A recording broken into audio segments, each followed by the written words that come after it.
and my joy to have Sarah Walston here. And Sarah Walston is going to be talking about her specialty, the Enneagram. And we're going to be talking about it specifically with regard to the title is Journey to Soul. And so I think we really would like to take it deeper than just a personality system. It's actually a process of going much deeper than just how we do what we do. So given your experience as a counselor, therapist, Enneagram specialist, facilitator, workshop leader, thank you for coming. So this is your first dialogue. Yeah. It is. Okay. Are you scared? I'm excited. Excited? Okay. I won't ask you what type you are because I would give it away from the beginning. Suspense. I know, but me too. But you'll have to guess. Suspense is good. Suspense is good. You good with camera, Joe? Okay. Yep. Great. So, I guess well, let me just ask first. How many people have a pretty good sense of the Enneagram, so we know who's in the audience? What do you mean by pretty good? Like you think you know what you are, you've heard about it, just want to have a sense. How many people is it brand new to? Great, nice mix. So, Sarah, with only, an hour or so, what do you want to do with this tonight? Yeah. Well, I want to talk about both the system very briefly, so folks have at least a minor orientation and can start thinking about it. But I'm not imagining we can have people walk out with a strong conviction about placing themselves on this wheel. Because I want to talk about how this system can be used for inner development. And so that might build more suspense if you don't know your type. And I'm talking about where you can go with it. It might be hard to really feel it happening or be able to identify it in yourself, but I think most folks will have something to hang on to, and I want to talk about, maybe can we talk about one piece about the soul first, and then talk about what this thing is, Sure. and then we'll get back to the soul. Yeah. That's what I'm mentioning. So I want to say that when I say soul, I have no idea what you guys imagine that means. So thanks for coming on a whim anyway on this Sunday evening and trying it out. And I don't know how many of you are here because you are interested in the Enneagram or the soul or both, but we're going to do a little of each. And when I'm talking about soul tonight, I'm talking about it one or two ways. The main way being this notion that there's something in us that is bigger than who we take ourselves to be. Okay, so when I say I'm this kind of person, I'm introverted and I'm cerebral and I'm athletic and I'm whatever. I have these pictures and these stories about what makes me who I am compared to Craig, but I'm not, in those kind of descriptions, I'm not naming something that's actually quite a bit more essential or true about my nature, or about what it is to be human. So generically, I'm kind of using soul in that way, like what's our essential nature. But I'm also interested in talking about it in terms of this very particular potential that we have as humans to take what we're given here. Here we have this personality, and we have these circumstances in life, and we live in this era, in this place, and what are we supposed to do with ourselves here? Like, isn't there something that we kind of hear from time to time that's actually kind of calling us to move in a certain way or contribute, that's a little bit more than just our instincts, something maybe a little grander. And I brought a little quote to talk about the difference between what I see. So a lot of folks who are familiar with the Enneagram may know that it comes out of a very kind of interesting and esoteric tradition. It has all these roots in mystic schools and Pythagorean geometry and spiritual kind of concepts and sacred patterns. But while you can use it to look at spiritual content, like transcendent patterns of how things work in the universe, when I'm talking about soul, I'm actually talking about what happens when we can use what we have here as personality in service of this very personal calling of how does spirit, or whatever you want to call it, work through us as individuals. So here's my little quote about the difference between spirit and soul that I think gives you a little taste of it, and then we can talk about the Enneagram. So soul, this is a quote from James Hillman, who's a Dutch psychologist. Soul likes intimacy. Spirit is uplifting. Soul gets hairy. Spirit is bald. Spirit sees even in the dark. Soul feels its way step by step, or needs a dog. Spirit shoots arrows. Soul takes them in the chest. William James and D.H. Lawrence said it best, spirit likes holes, W-H-O-L-E-S. Soul likes eaches, but they need each other like sadists need masochists and vice versa. So this is this notion that as we are playing with this distinguishing between what's our kind of pattern or our architecture and what's this essential true nature, it isn't like a transcendence like, oh, I'm really not human, I'm really divine. It's not an either or. It's like, what about when my human nature lets through this thing that's my particular manifestation of the divine that nobody else can do in any other lifetime. So to me, that's sort of the promise of this. However, it's often not how it's delivered. Often the way this is delivered is pretty, well, technical at least, if not stereotypically offensive to me. Okay, so most of us who are interested a little bit in soul and what we can contribute to the collective find something like a personality typology pretty limiting, you know, putting us in a box and telling us who we are and who we're not, and like these little factors are what you're about. Right? I mean, it's kind of, there's something in us that's repelled by that. I don't know, maybe some of you aren't, but even me, I'm so into this and I'm totally repelled by that. So, so please keep your skeptic about that aspect of it always with you, because it's your friend. This is not about reinforcing your personality. It's about recognizing it happening to you without your consent, so that you can kind of loosen its corset and start breathing a little bit, start loosening its determination of your experience. Does that make sense?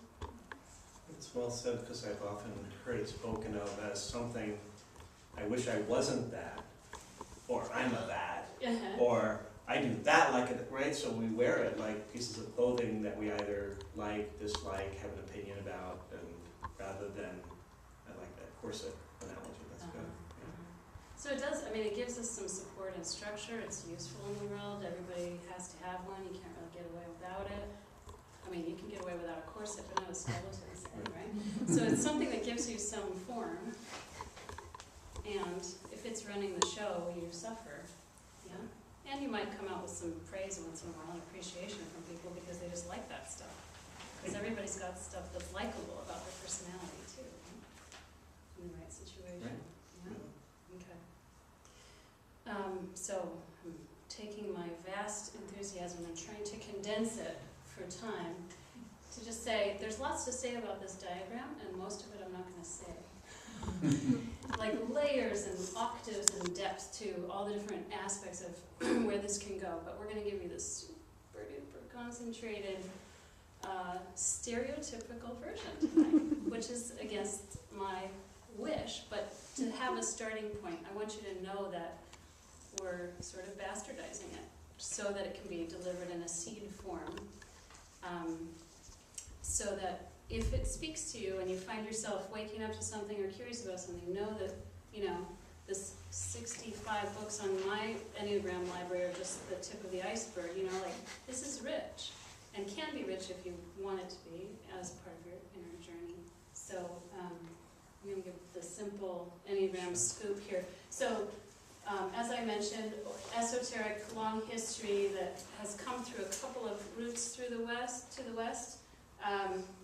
Specifically came to the West in the middle of last century through two teachers. One is Gurdjieff, who's an Armenian mystic, and the other Oscar Ichazo, who's from Bolivia. And they both brought it sort of in their own way.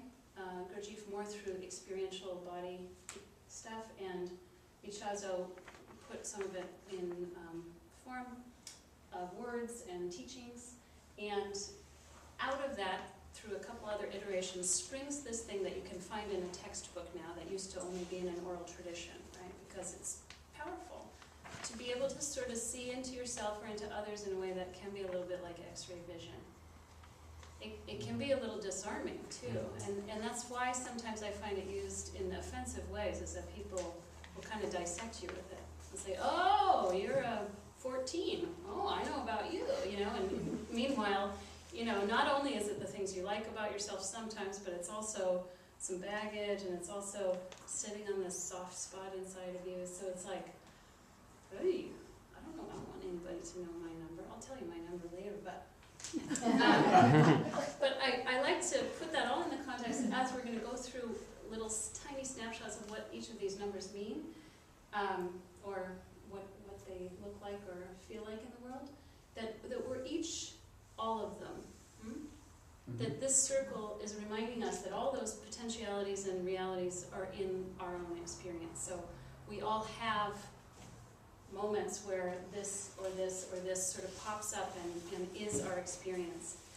And the sort of way the Enneagram has us look at our habit of attention suggests that we have one core default spot that most of our understanding of the world comes through. So we're going to walk into the room, and we're the person who tends to be all about texture. I'm making this up, that's not one of these, right? But I'm going to be just really organized by how stuff feels. And Craig here, he's going to walk into the room and be all about how the light hits things. And we're going to be talking about a totally different room if we have a conversation. Because I'm talking about that furry, scratchy part in the corner, and he's like, I have no idea what that means. All I can see is this pattern of floating luminescence, So we all have all of that, and we lock into one for plenty of good survival, adaptive strategy reasons, and maybe spiritual ones too.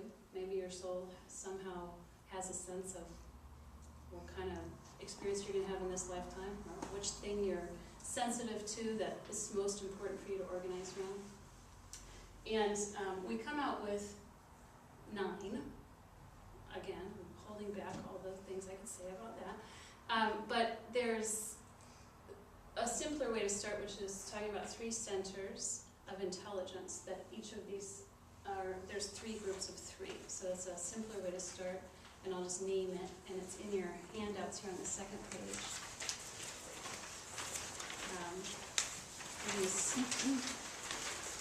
This piece is largely from Gurdjieff, but as it's been translated through these other Enneagram teachers. So in your belly you have a certain kind of wisdom, like your intuition, your instincts, your knowingness about what's going on in the moment, whether it's okay or not, whether there's something you need to do about it or not. Here and nowness. Huh? In your heart you have another kind of wisdom about connection, relationship, emotion, and how things need to be between you and others. And in your mind you have another kind, which is more looking at patterns, understanding, maps, tracking, meaning making. So all of these are very useful, and everybody has all 3. And in the Enneagram we look at which one of those is your predominant one. An old Enneagram teacher, who's not a current one, but an early one, used to talk about how your dominant center of intelligence is like basketball size, and your other ones are like golf ball size. So imagine that sort of balance. So it's really good to have some people who are really here and now in a global situation or in a community. We want specialists in these different things. And then as it translates to individual experience, sometimes that's right on. If I'm a heart-centered person, and I'm building relationships, and it's like really in the groove, and I'm a mother mentor, and I'm like connecting with the mom and the baby, and it's really great. Yeah? And sometimes I'm missing a few things. Like, what am I supposed to do in the moment, or, So these predictable balances is just a simple way of talking about what also happens in each of the types, which are each iterations of how we can exist in those different planes. So that's what this second page is. It's not necessarily easy to place yourself in one of those, right? Because we all think, we're very heartful people who understand what's meaningful and important, but, most of you in the room probably aren't heart types, Or, you think you're pretty clever, but that doesn't mean you're a head type, right? So, and ideally we do have all three of these online, but our habits have us tune some of them out for adapting, okay? Yep. Okay. And then the next page has the super boiled down versions of these. I wonder, Craig, if you'll do the same with me, where you can read a description one. Will you need your glasses? I do. And then I'll use my body to show you the energy of it. This is my small version of doing a panel. Oh my God, that's Right? great. Because Like a one person. well, and That's fine. I'm not as reliable as a person of each type, right? But I am very familiar with how the energies are and behave. So it'll be my sort of cheat to what kind of workshop I often love to do, which is interview people of each type so you can really feel and hear and see the differences of how they hold themselves and how they articulate things, which really delivers the heart of this. So It's so much better than reading a book. And more reliable on, oh my God, that is what, okay. Yeah, it really yeah. is. Well, and if there are two of you, she usually has two, Right. and you're sitting here looking at this person next to you, when you're going, I do. I am. Would you like me to read across or It's adjust okay. the focus? Yeah. So let me say something about the heart types first, Yep. and then I'll cue you into what the. So heart types in general, if this is your predominant center of intelligence, you're looking around the world for feedback from whoever you're interacting with. Like, do you like that? Did I do it the way I wanted you to see me doing it? Like echolocation, like ping, Right. give me my ping, huh? Right. And so there's a wish, there's a wish for an affirmation from the other that I'm either very this or very that, depending on what my number is. So we'll go through that. You know what? I didn't remember that, and that is so good. I just got that on the level I never did before that. Okay, so, So I'll be the. all right, so number 3. The worldview of a 3 is that the world is a contest, and that I can win it if I work hard enough. The world certainly values a winner, doesn't it? Right? The self-image is, I'm a successful, can-do person. I can do that. Okay? Focus of attention is getting jobs done efficiently, goals, results. My God, Alina is such a 3. Okay. That wasn't out there. That's my wife is a 3. What a 3 avoids is losing face and failure. Okay? Yes, That's a thank 3. you. You're That's welcome. 3. A 2. A 2 worldview is, well, number 3 is known as a performer, number 2 is known as a giver.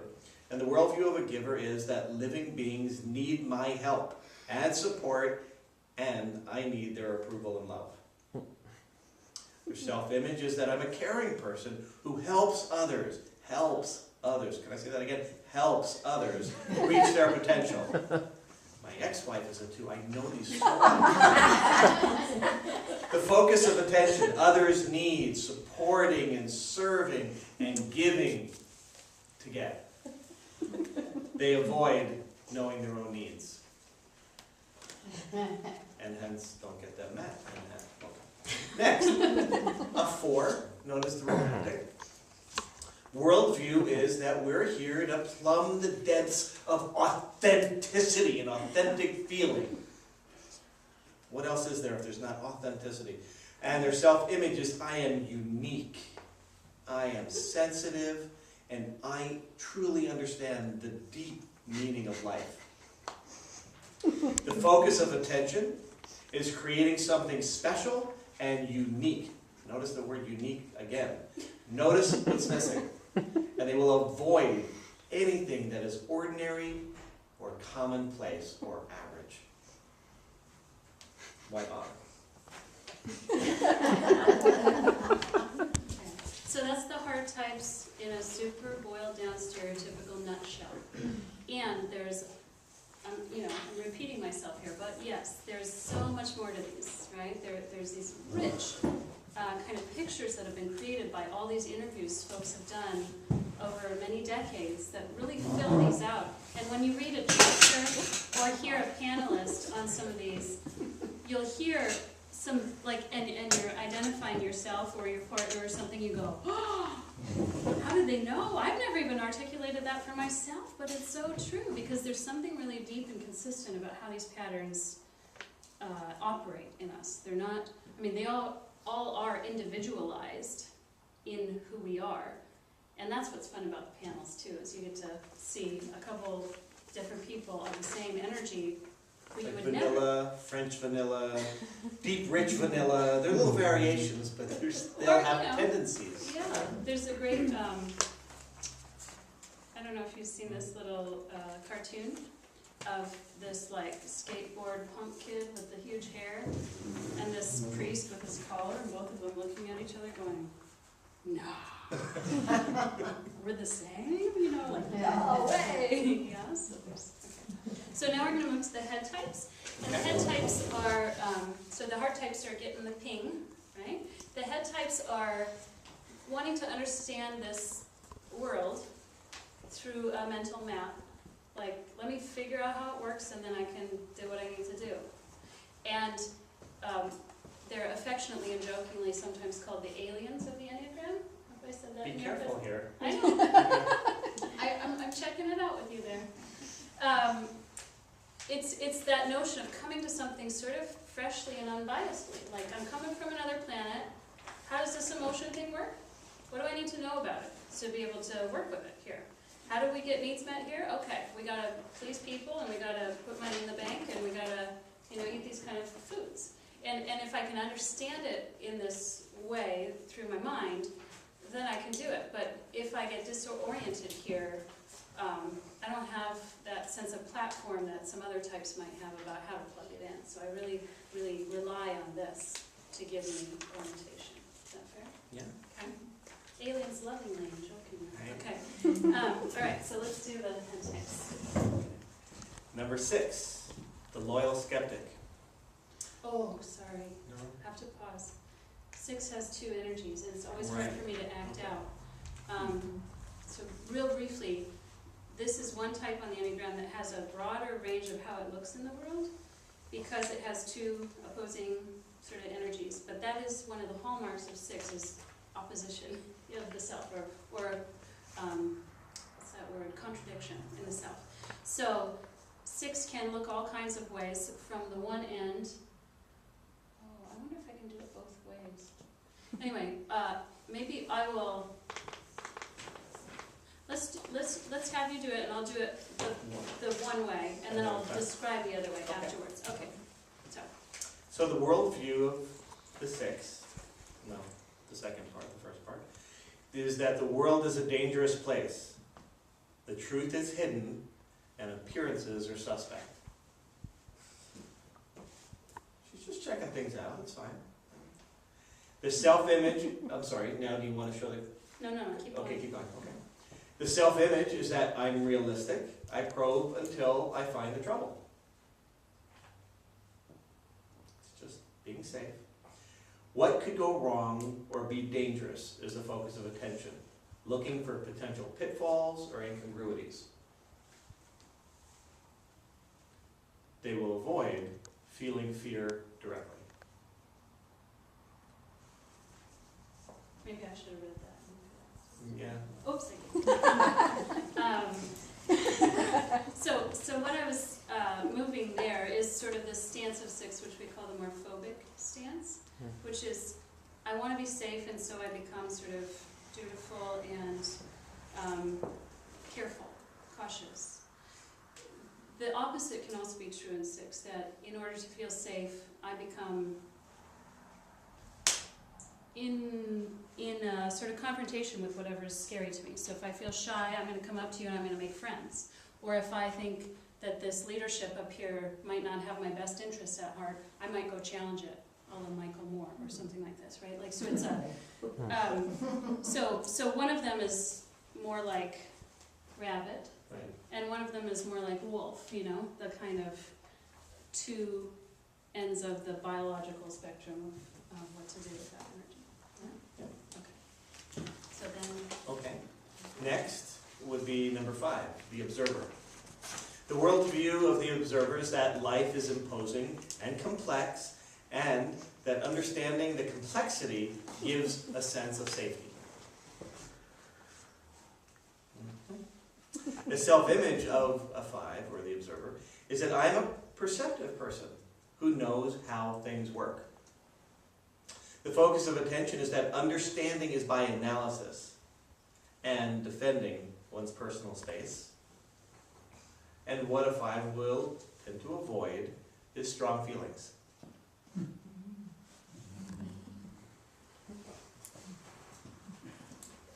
stereotypical exaggerations by 0. Okay. Right. Yeah. Okay. Mm-hmm. We'll just, it's like an animation. Yes. We'll just say that there's valued animation, but it is animated. Number 7, the epicure. The worldview of a 7 is that the world is full of exciting possibilities. Yeah. The self-image is that I am an upbeat Renaissance person. Let's go. Focus of attention, best case scenarios, options, possibilities, and pleasure. Yes, we're going kayaking right after this. Awesome. Tend to avoid. Can we go right now? Yeah, actually. We'll see you guys then. Seriously. No, seriously, yes. Why would we stay here when we could be kayaking? Okay, and what a 7 will avoid is pain. Bye-bye. Bye. Bye-bye. All right. Next. Head types in rough form. Okay. The last group is called the gut types and or body types, and there we're looking at instead of the echolocation or the mental map, we're more looking at what's my sense of what's okay? Is this going okay? Is it as it should be here in this moment, in this external realm that I'm a part of? So right now in this workshop in my gut typeness, I'm like, is the temperature right on a physical plane, but also like, are people having the right attitude toward each other? Is Craig leading this well? I'm like, pretty much anything's up for grabs, but it's sort of like, is there something I need to do to manage my energy to make it okay here, or to fix things? So it's a response to the moment of what's around me, more so than understanding or. Okay.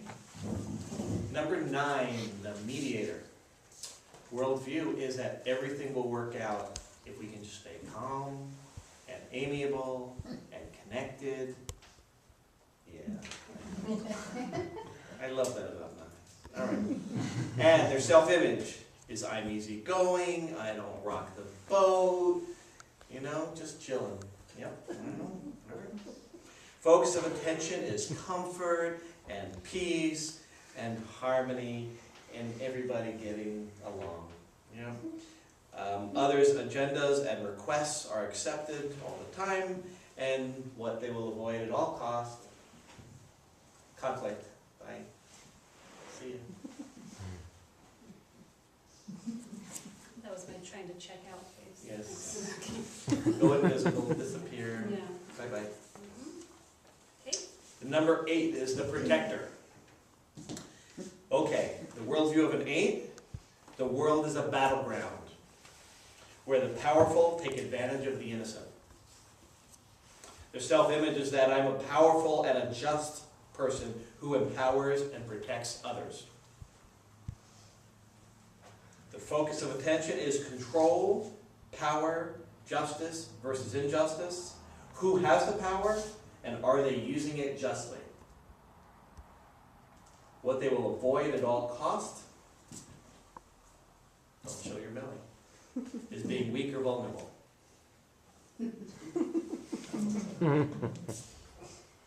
Good. Lastly, number 1 is the reformer.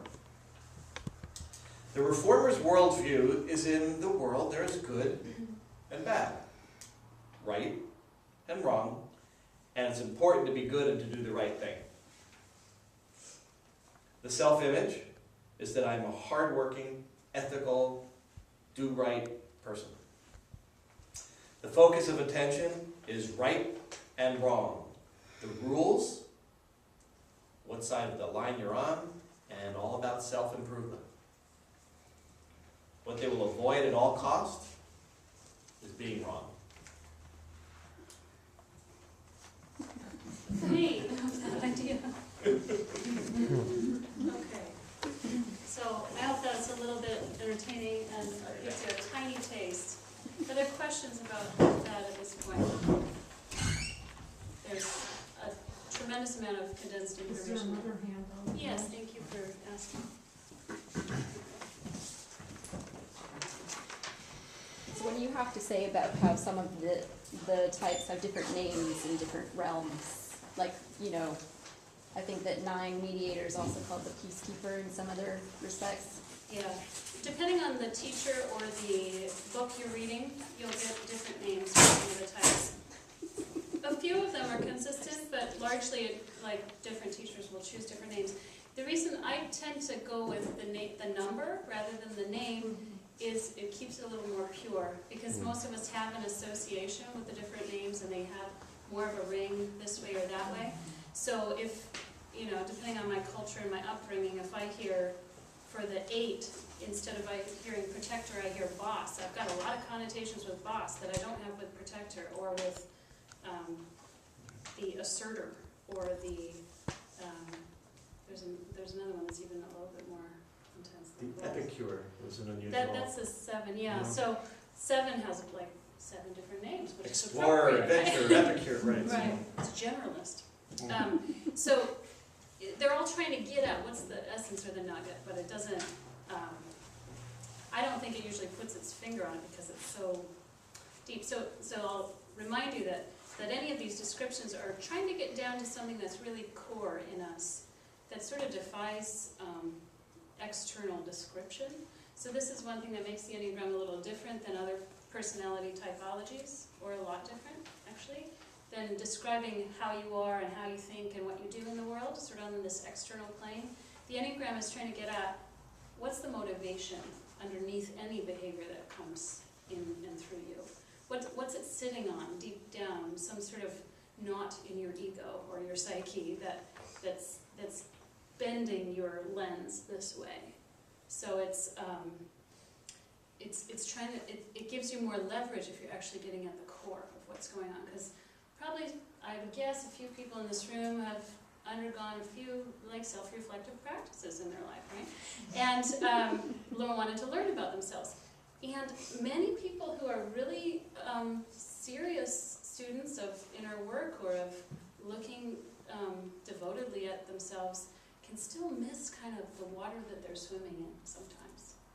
Like, you can work on any number of things in your own inner world or interactional world, and if you don't quite know what they're built on and why you're doing it, you might be working away at the brickwork when the foundation's kind of a little off and the bricks keep kind of clinking around in the house of you, right? Does that make sense? Can you speak to what some would say are the light and dark side of any number? In other words, because we're a range of all of thatness, just within one number, let alone the relationships with the others, which we're not going into tonight. However, within the range of a 6 or a 2 or whatever, Yes.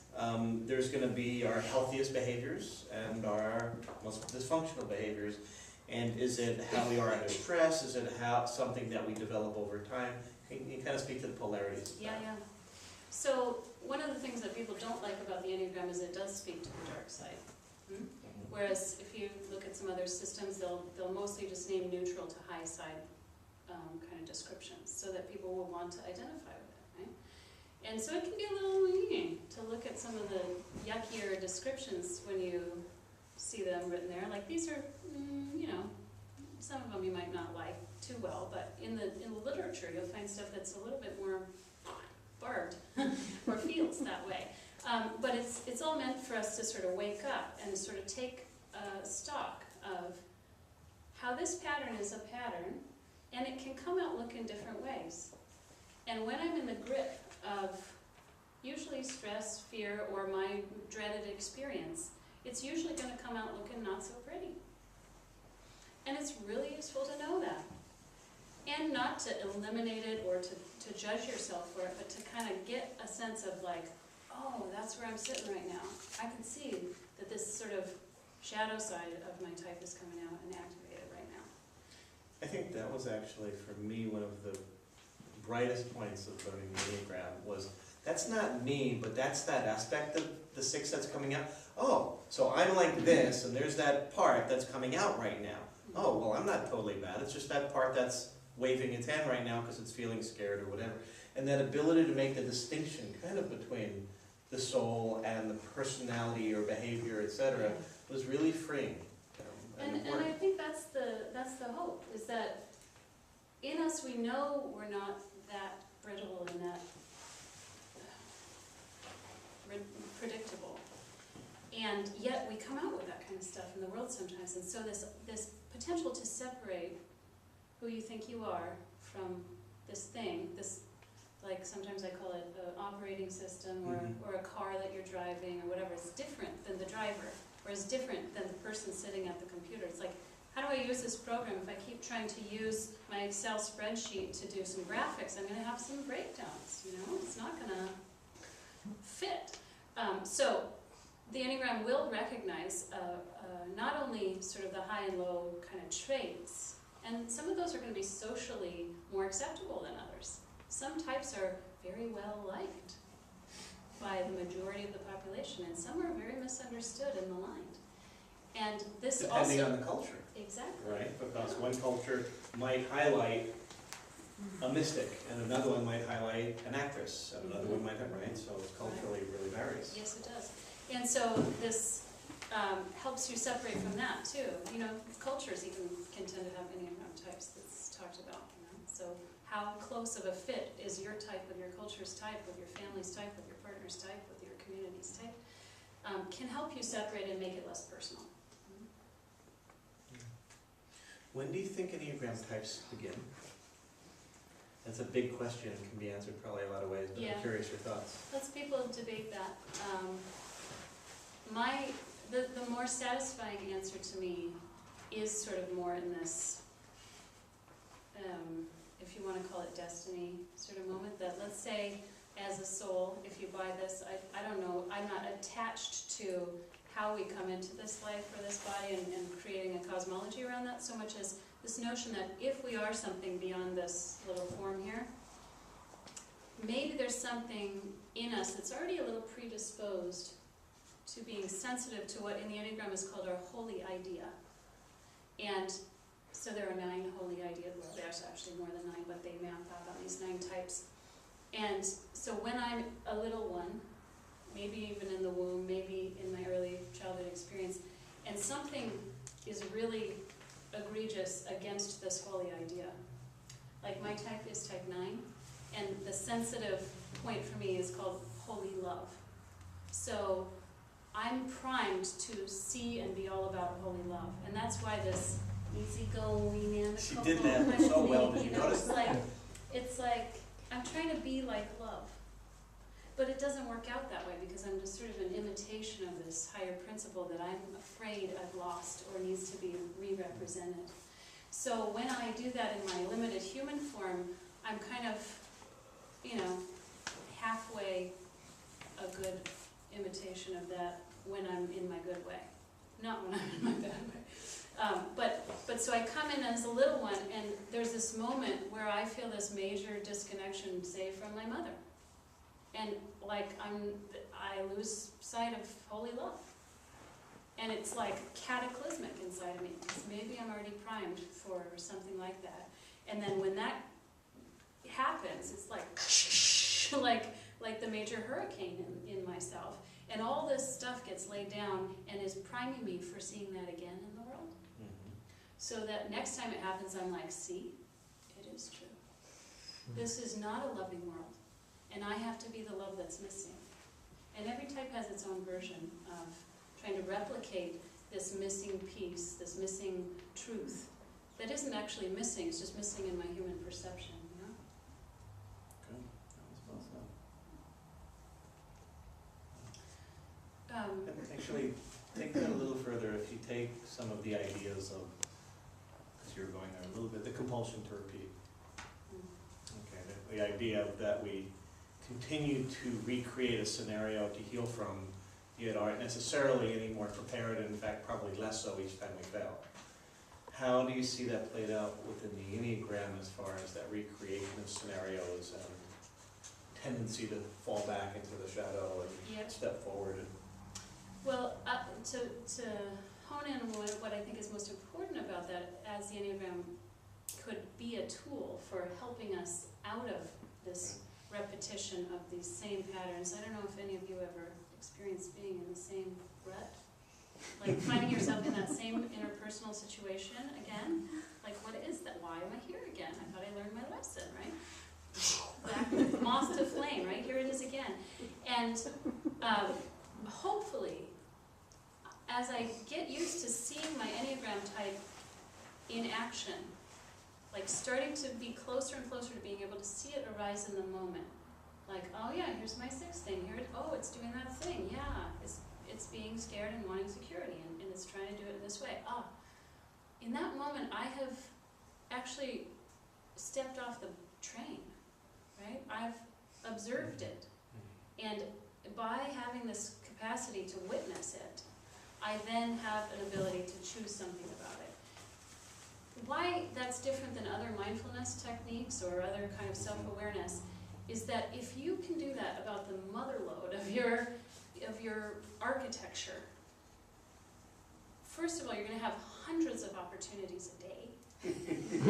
So it amps up your possibilities for growth and development. And secondly, you know, you really, it's a reliable friend. It will keep coming back until we learn to reorient to it. And then we'll forget and we'll fall back in, we'll identify with it.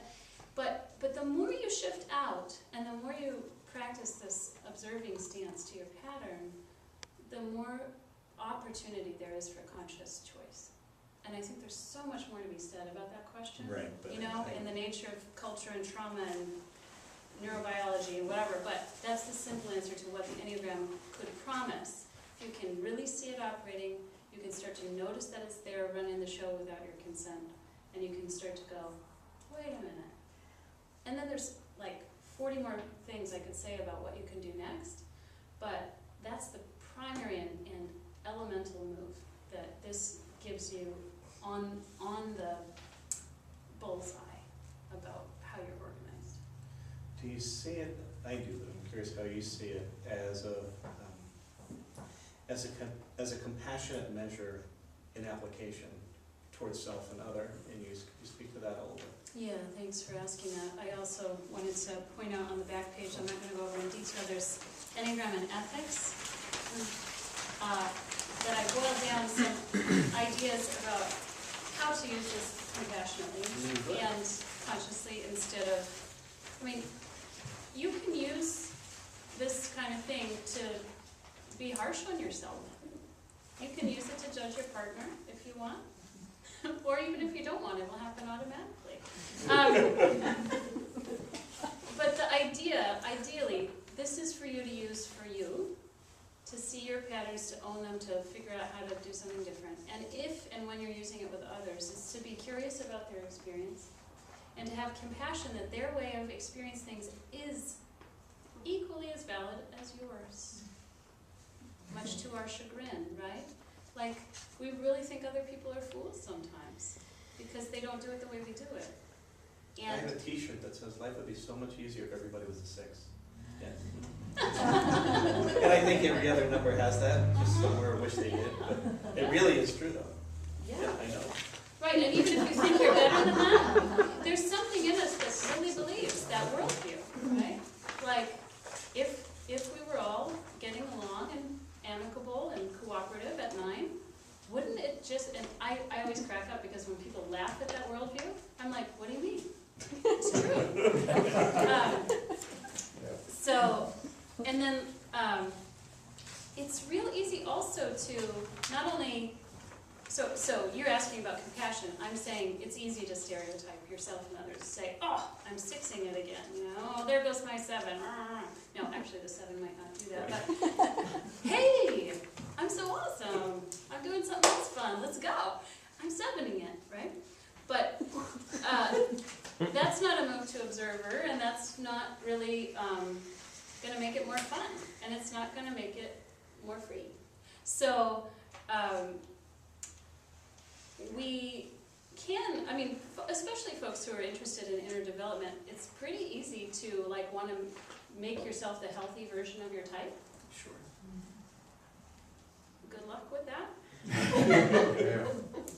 You're going to have healthier moments, you're going to have unhealthier moments. I recommend that's the way to watch the levels of health, more so than like, ooh, all right, I got a project to myself, and I'm going to start getting rid of my inner critic, and I'm going to start paying attention to other people's feelings instead of just my own, and I'm going to start being vulnerable.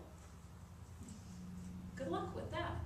So our little architecture can try to take on the process of undoing itself, but it's not going to work.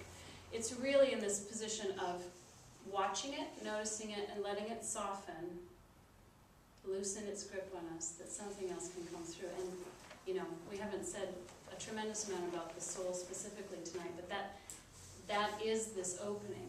Like, if I can pull apart this, it almost feels like, when it's in a clench, it almost feels like some sort of net of, you know, or matted fibers all around me.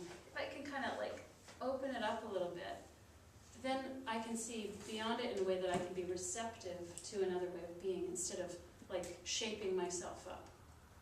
So do you picture in your own cosmology the soul being Enneatype less?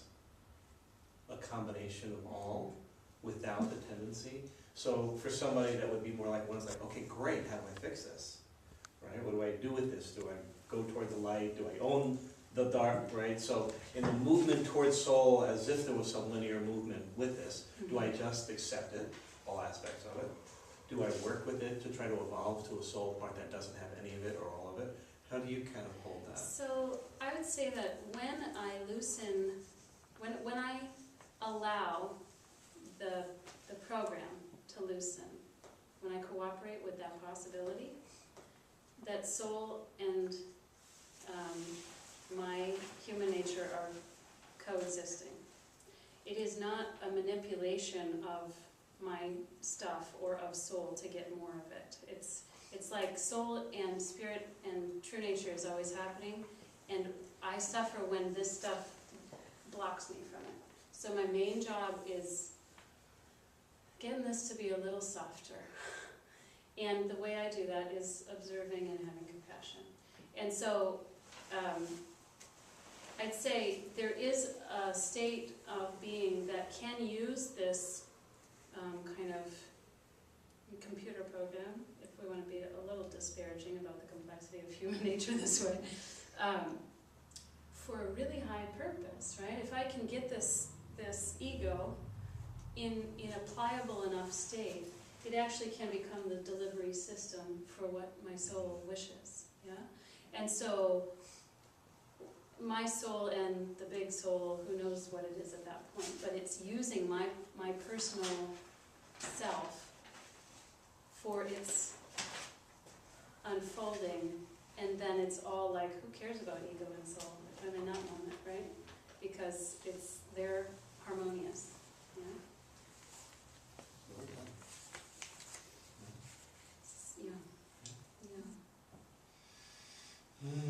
What else would you like to talk about? I know there's so many pieces, but before we open it up to Q&A, what do you want to make sure you cover? Let's see. I wanted to read a little poem. Okay. And this is sort of along the lines of your repeating the patterns or early childhood worldview, take on the world. It's a poem by Robert Bly called One Source of Bad Information. There's a boy in you about 3 years old who hasn't learned a thing for 30,000 years. Sometimes it's a girl. This child had to make up its mind how to save you from death. He said things like, stay home, avoid elevators, eat only elk. You live with this child, but you don't know it. You're in the office, yes, but live with this boy at night. He's uninformed, but he does want to save your life. And he has. Because of this boy, you survived a lot. He's got 6 big ideas. 5 don't work. Right now, he's repeating them to you.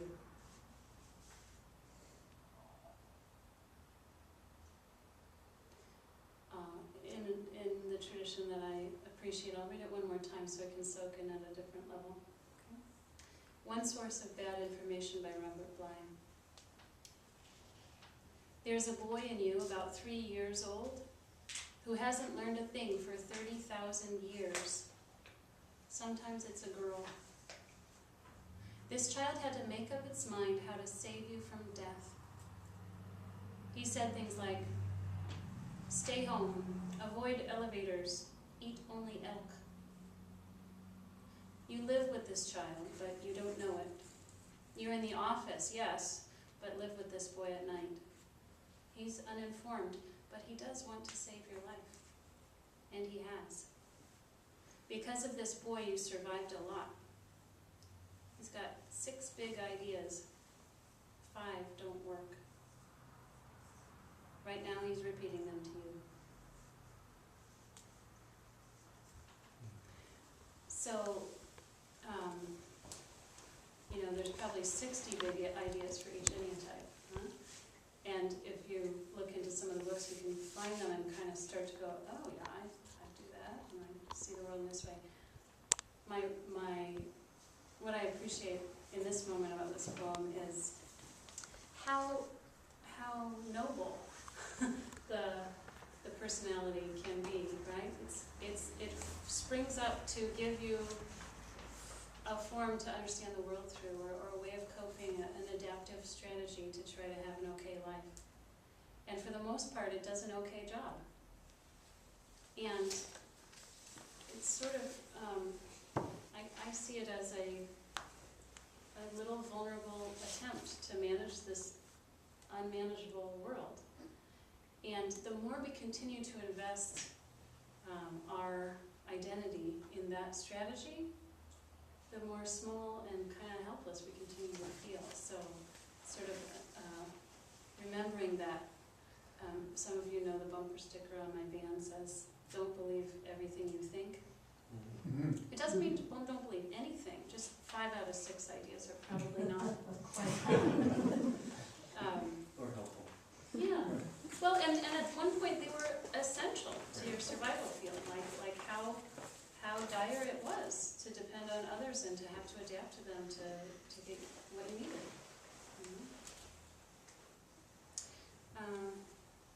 Let's see, what's another thing?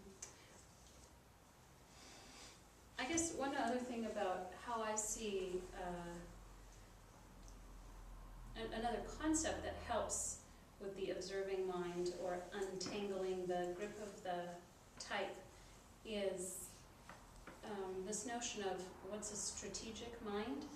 Like, that's a simple way, even if you don't know your type, to notice, when am I in strategic mind?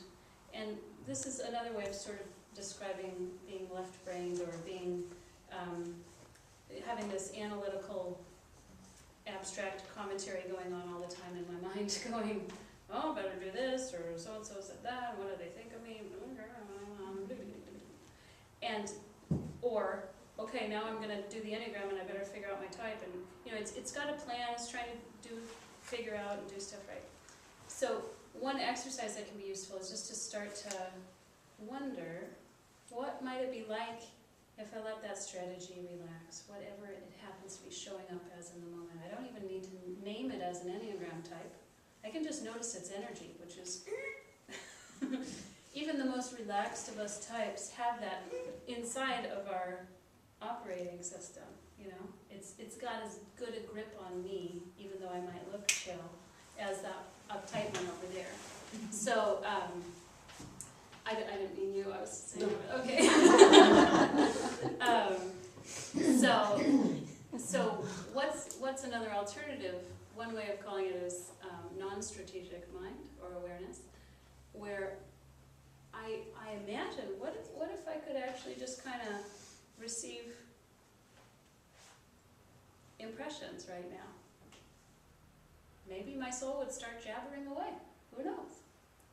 Maybe some demons would come up that I don't like to hear from. Any of these things are possible, but it starts to give me a sense of how much, I keep myself in sort of this narrow band, whatever, even if it looks broad, because I have that kind of personality. And if I soften it and I think, how can I pull in something that I'm not used to focusing on? It's almost like going into peripheral vision instead of having my laser on the thing that I am. Or if you're used to peripheral vision, 9 is an example of that, like just kind of taking in the whole deal. It's like, well, what if I, focus in on one aspect of it? So. How does that work with other people, like being in a relationship? And one starts to own one's own number, tendencies, qualities, and then you have a different number that you're in a relationship with. Does that very mean power there? inconvenient. It's definitely inconvenient at times. Yeah. Or it is. Or it can be. Right. Yeah. So could you speak a little bit of using the reflections of those around us, and probably those closer to us just because they're more intimate reflections, about how we can use the Enneagrams to assist relationships for our own and their own deeper well-being and that?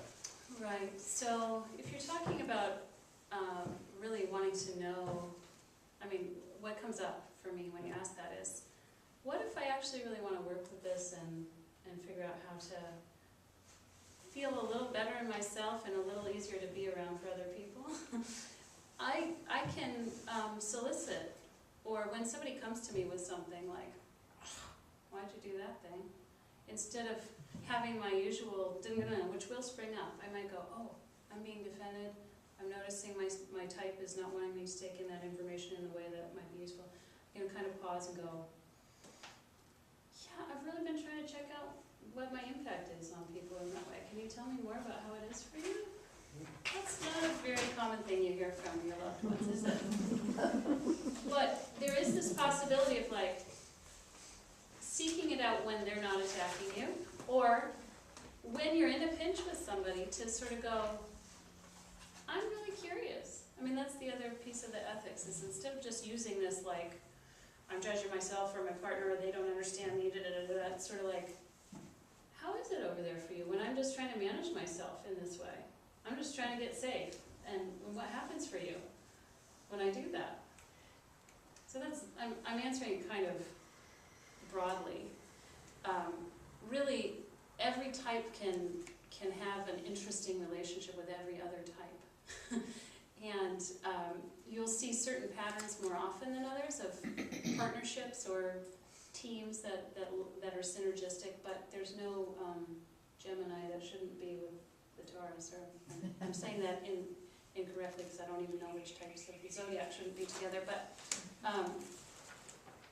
every type combination will also rub each other and often complement one another. And so if we can remember that we're each sort of specialists in different things, and we can kind of go, I'm probably not seeing something here that you're seeing. But that leads me to one of my favorite reminders to kind of make it less personal or unhinge our insistence on our way, which is we all do have a piece of the truth in us. It just happens to be about 1/9 of the truth. So even 2 of us together only have sort of 2/9 of the truth. And so if we're arguing about who's seeing it right or what's the right way to proceed, it's a little humbling just to remember that there's many other vantage points through which to make such a decision or to remember how things are.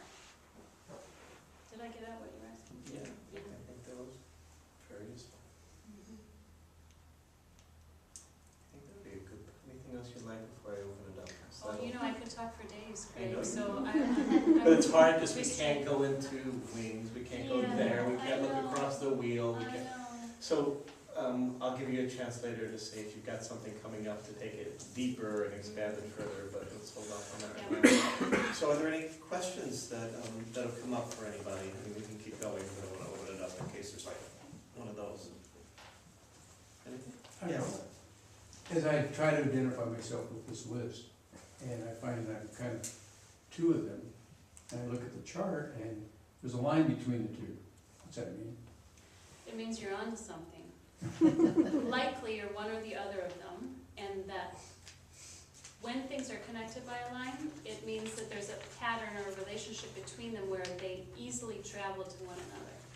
So in times of well-being or in times of stress, one of those is going to show up, and the other one's kind of there more often. So when you're trying to decide between two types, it's sort of like, you know, it's really easy to see yourself in all kinds of these positions depending on your type. Like sometimes maybe there's only two you could possibly entertain, but there's aspects of many of them that are true for all of us at certain moments.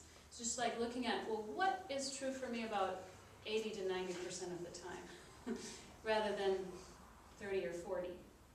Because it's one of the lovely things about this that we haven't gotten into is how dynamic a system it is. It's moving.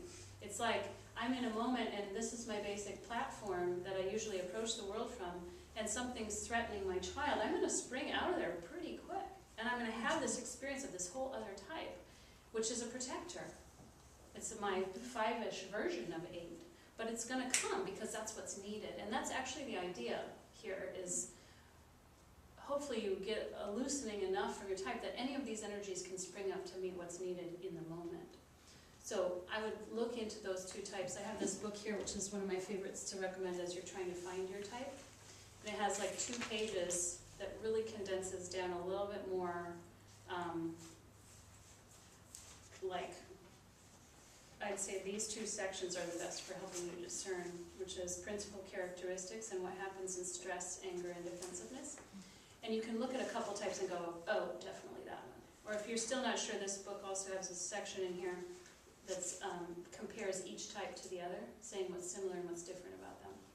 And then you can kind of feel into, and you can ask significant others in your life if they agree that you think you're actually more this one than that one. So that's a next step. The name and title. It's called The Essential Enneagram by David Daniels. I have a few copies here if you're super eager, you could buy one tonight. Another question? Yeah, John. Well, that might have answered it, because I was not identifying with 2, I was identifying with 6 very Yeah. strongly. 6 different types, not Yeah. the number 6. Uh-huh. And just, wondering how to hone in, because certain phrases in each area of the grid were like major triggers, and was finding I was getting triggered by multiple combinations there, and so Uh-huh. nothing so much in the gut, but yeah. Okay, so yeah, it is common, and it's actually common for certain types to identify with many types. We won't tell you what I was those are. waiting. So which type identifies with There are a few, so, okay. but yeah, it's all of it's like trying to land is a useful process. Sometimes it takes people years. Sorry to say, there isn't a definitive test. This has a test in it, and I think it's less than 50% of the time can people place themselves in it. So it's a great starting place, and you can have a hypothesis. Maybe you hone it down to 2. That'd be awesome. And after looking through some of the stuff, you might. And then you can walk with that question in the world, like, that is kind of like that today. I've had a lot of that come up. Yeah, a lot of thinking about what do everybody else think of me today. Did I do a good job? Did I do a good job? Am I doing a good job? Like, oh, now that I have the volume up on that one, I can hear that one a lot. And then maybe the next day I try on the other one, or, you know. It's super worthwhile just to be in the exploration of it. And, of course, we want to land, because we want the answer. But it's also, getting more and more true and seeing more, observing more and more what's going on with us is just right on track, too. So 2 questions, and I'm open there too. One is, over time, with personal work, introspection, working with the Enneagram, do you tend to find that one tends, in other words, what changes? In other words, our essential motivation doesn't, but perhaps the relationship with some of the other numbers alter and flux over time, so that's the first question. Is that what, can you speak to that? Yeah, there's some traditional teachings that suggest there's an actual direction of development with these arrows. So if I'm a 6, I go to 9 when I'm really developed. I don't quite buy it that directly. I think there's a flow between them, and when I'm doing well, there's more flow. Right? So the movement is less inhibited because I don't stop and yank it back to my default position as often. So I can more fluidly meet what's needing that kind of energy in the moment.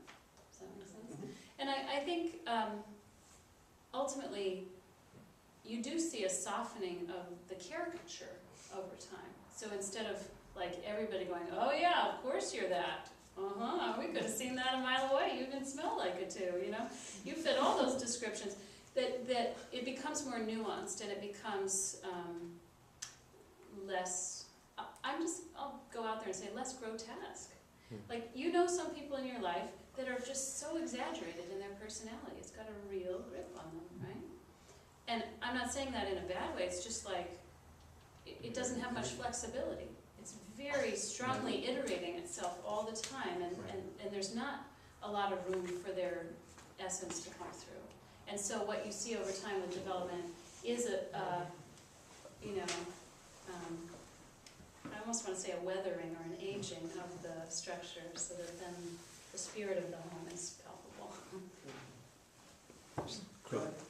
Quick question. What's the significance of the 6, 9, and 3 not being connected to all the rest and all the rest being connected to each other? Well, you like do that? want all those geometry. Well, yeah, I was like following the lines, and it just didn't. Yeah, so I was there's- expecting them to all be connected, and then they weren't, and that was disturbing. Yeah, you're onto it, right? So it is disturbing, and there is another version of the Enneagram that's about sort of the holy ideas and the virtues that come when things are whole, that actually has 3 equilateral triangles overlapping. And this is a version that is sort of like what most of us experience on our human plane. These are like the trifold nature of humanity. I'm not going to go into it. And this is like the flow of development and transformation. So they're each repeating sort of polygons. And they also overlap in that these 3 are all in the gut, these 3 are all in the head, these 3 are all in the heart. And so there is a sort of connecting of those centers through all of them, especially at that holy idea level. They change shape, but these are seen as the prototypical types of, like, this is the head type, and these are variants of that. And this is the gut type, and these are other ways that goes in the world, and likewise for the 3. I could say more. I just had a comment, because I've been to your classes. I just saw it as the way people, it's just the way they are in the world. It's their way of being in the world. And that was very helpful, because I think I was most shocked by, I think it was the geniuses, or we kind of said that they had their number, but they were like the really brainy people that do computer stuff, and they were so uncomfortable being in front of the audience, and I found that so strange. But then I developed a respect for it, because I thought, hey. Right, when you look at it through your normal lens, you think, What's their problem? Yeah, what's their problem? yeah. And then when you hear what it's actually like to come from this other point of view, it has its own wholeness and its own sense and its own way. Yeah, and it allows, like, each of these allows for a very cool thing to come through us as people. Yeah. Right, it was very enlightening, and I did develop some compassion, instead of saying, what? I mean, it's a beautiful overlay with the medicine wheel as well, because there's no right point on the wheel, there's no right direction, And it's fascinating to look across at the equal and opposite. Wow, that's just a whole different way that you see the world. And each having their own skills and beauties and reasons for being that, and strategies for how to be that. And so that's what I meant before by the compassion, when you really, especially with the panels, get to see, that makes perfect sense. If that's what you believe and that's what you've been through and experienced, well, no wonder you feel and do. And so it's so important moving toward our personal healing and our planetary healing, and to be able to see from those multiple viewpoints. And I think that's something the Enneagram offers that another typology might not. It's like you can appreciate all these other types of folks out there in the world, but can you really get what it's like to come from their shoes? Because to each of our shoes, the world really profoundly is how it seems to us. Right. Yeah. Did you have a comment, Katie? Just something I've observed for the first time. Looks like the 4s and the 5s stay on the same side of the circle. They ascend to a 1, they don't cross. Yeah, they don't cross at all. They stay on one side. Yeah. Which just, I don't know if it has any meaning, but it's the first time Well, I've noticed that. It can, and it's sort of about how it goes on this plane in terms of which centers of intelligence they have the most access to or the most depth in. But again, at that holy level, all 3 are connected to all 3 centers of intelligence. Mm-hmm. And this certainly could, I mean, I want to allow you to answer, but you could literally see that you could see the relationship between each 2 numbers could be a whole discussion. And each aspect of the geometry, and the next to each other and across the other, and the relationships. So you start to get that we're just scratching the surface of how this tool can be used. But I want to be respectful of time, because it is 7:30, and you'll be here to answer some questions. But do you have a workshop or anything coming up? I have a list. Okay. Because I have put out a few workshops in the last year and gotten moderate, small attendance. So I wanted to gather people who are seriously interested in a panel workshop or other workshops. And if you are, I'll put you on the list of date consultation. That's a great to gather together. Also, you could check here if you're interested in just receiving information. So if there's like, I'm sort of interested, I'm very interested, and I definitely come to a workshop, you can check whichever box is appropriate for you. Email. And for the video, do you have a website? www.sarahwalston.com, Sarah with an H. And I have some links on a page on my site that has some Enneagram panelists too, that you can watch on YouTube, so you can hear from some folks you don't know about what it's like to be them, and a few other good items on that to link to. I like, it explained several of my friends to me. Or enemies. So I just want to say thank you, everybody, for coming. I want to thank you in advance for any contributions that go to Mother Mentors, and I mostly want to thank Sarah for taking the time, the energy to put this together, to come here tonight and do this for us. I So love thank you. coming, thanks for asking.